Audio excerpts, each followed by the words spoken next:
UPSC civil services exam సంబంధించి ఈ June 17వ తారీఖు కొత్త బ్యాచ్ స్టార్ట్ అవుతుంది సిఎస్బి ఐఏఎస్ అకాడమీలో. ఇది ఆఫ్లైన్లో ఉంటుంది, ఆన్లైన్లో కూడా కోచింగ్ తీసుకోవచ్చు. భారత ప్రధాని మోడీ గారు 3 నేషన్ టూర్ కోసం బయలుదేరి వెళ్ళారు. ఆయన 3 దేశాలు వెళ్తున్నారు: కెనడా, సిప్రస్, క్రొయేషియా. కెనడాకి G7 సమ్మిట్ కోసం వెళ్తున్నారు. సిప్రస్కి లాస్ట్ 2 డికేడ్స్లో ఇండియన్ ప్రైమ్ మినిస్టర్ వల్ల ఇప్పుడు వెళ్తున్నారు అనమాట. ముఖ్యంగా సిప్రస్ అనేది గ్రీస్ ప్రాబల్యం ఎక్కువ దేశం అనమాట. అంటే టర్కీకి చెక్ పెట్టడానికి మాకు వ్యతిరేకంగా మీరు చేస్తే మేము కూడా చేయగలని చెప్పడానికి. అదేవిధంగా క్రొయేషియా, భారత ప్రధాని క్రొయేషియా దేశం వెళ్ళటం ఇదే మొట్టమొదటిసారి. అసలు భారత ప్రధాని ఇంతవరకు క్రొయేషియా వెళ్ళలేదంట. సో ఈ 3 దేశాల ప్రయాణము కూడా ఇప్పుడు విశిష్టమైందని చెప్పుకోవచ్చు. ముఖ్యంగా జూన్ 15 నుంచి 17 వరకు 3 రోజుల పాటు కెనడాలో ఆల్బర్టా దగ్గర కన్నాస్కిస్ అనే ప్రాంతంలో G7 సదస్సు జరుగుతుంది. ఇది 51వ సదస్సు. ఇంతకుముందు అది G8 అనమాట. 2014లో రష్యా క్రిమియాని ఆక్యుపై చేసిన తర్వాత రష్యాని సస్పెండ్ చేశారు. దాంతో అది G7 అయిందనమాట.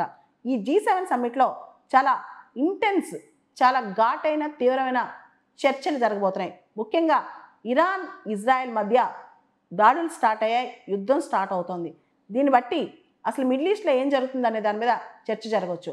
డొనాల్డ్ ట్రంప్ టారిఫ్ వార్ మీద, ఎందుకంటే G7లో అమెరికా కూడా ఉంది కాబట్టి డొనాల్డ్ ట్రంప్ పంతం పట్టు కూర్చున్నారు కాబట్టి దానికి సంబంధించిన ఈ అగ్రెసివ్ ట్రేడ్ టారిఫ్స్ మీద ఎక్కువగా చర్చ జరగవచ్చు.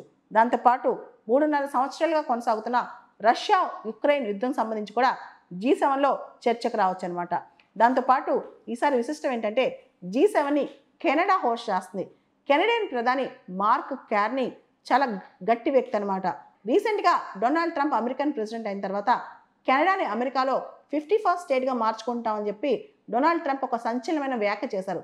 దాంతో mark Carney Canada is not for sale, Canada అమ్మకానికి లేదని చెప్పి ఘాటైన స్టేట్మెంట్ ఇచ్చారనమాట. మనకు తెలుసు G7 అంటే చాలా rich countries, developed countries, industrialise countries అనమాట. America, France, Britain, Canada, Germany, Japan, Italy, ఇలా చాలా ఇండస్ట్రియలైజ్ కంట్రీస్, పవర్ఫుల్ కంట్రీస్ ఉంటాయి. వాటి జీడిపి, ప్రపంచ జీడిపిలో G7 కంట్రీస్ జీడిపి 44% ఉంది. అదేవిధంగా ప్రపంచ జనాభాలో G7 జనాభా కేవలం 10% ఉందన్నమాట. మనం చూస్తే కనుక లాస్ట్ టైం గతంలో 2018లో డొనాల్డ్ ట్రంప్ G7కి అటెండ్ అయ్యారు. అప్పుడు కూడా ఆయన చాలా సంచలనాలు చేశారనమాట. సో ప్రధాని మోడీ గారితో పాటు జనరల్గా భారతదేశం G7లో సభ్యదేశం కాదు, కానీ G7లో గెస్ట్గా చాలా సందర్భాల్లో మనం పిలుస్తూ ఉంటారు. అలానే కెనడియన్ ప్రధాని మార్క్ కార్నీ మనం పిలిచారు, కాకపోతే కాస్త లేట్గా పిలిచారనమాట. మెక్సికన్ ప్రెసిడెంట్ క్లాడియా షీన్బామ్ కూడా అటెండ్ అయ్యే అవకాశం కనిపిస్తోంది. సౌదీ అరేబియన్ క్రౌన్ ప్రిన్స్ కూడా అటెండ్ అయ్యే అవకాశం కనిపిస్తుంది అనమాట.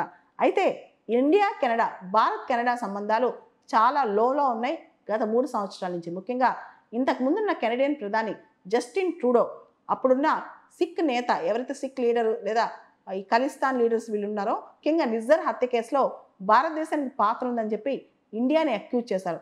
అప్పటి నుంచి ఇండియా కెనడా రిలేషన్స్ చాలా లోలో అయ్యాయి అనమాట. ఇప్పుడు మార్క్ కార్నీ మాత్రం India one of the largest economy, India చాలా పెద్ద ఎకానమీ, సప్లై చైన్లో కీలక పాత్ర పోషిస్తుంది, ఇండియా మనకు అవసరం అని చెప్పి ఇండియాకి ఫోన్ చేసింది, మోడీ గారికి ఫోన్ చేసి పిలిచారంట.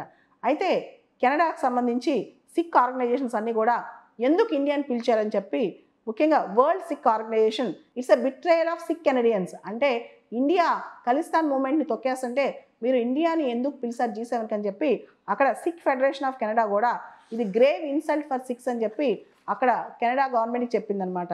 అయితే భారతదేశానికి మాత్రం ఇప్పుడు ప్రస్తుతం ఉన్న ప్రధాని, కెనడియన్ ప్రధాని దేశాన్ని పిలవడానికి మాత్రం చాలా బలమైన కారణం ఉంది. భారతదేశం చాలా పెద్ద ఆర్థిక వ్యవస్థ, అంతేకాదు సప్లై చైన్స్లో భారతదేశం చాలా కీలక పాత్ర పోషిస్తుందని చెప్పారు. అదేవిధంగా G7 2025 సమ్మిట్ వెబ్సైట్లో 3 కోర్ ఎజెండాస్ రాశారు. అంటే G7 ఎజెండాస్లో 3 కీలకమైన మాటలు రాశారనమాట. ఒకటి common interests, protecting communications and common interest around the world, energy security, ముఖ్యంగా పార్ట్నర్షిప్ ఫర్ ద ఫ్యూచర్ అని చెప్పి. అయితే ఈ G7 సదస్సులో మాత్రం అనేక current issues, middle east crisis కావచ్చు, అమెరికా టారిఫ్ వార్ కావచ్చు, రష్యా ఉక్రెయిన్ యుద్ధం కావచ్చు, ఇలా అనేక అంశాలు చర్చలోకి వచ్చే అవకాశం కనిపిస్తుంది.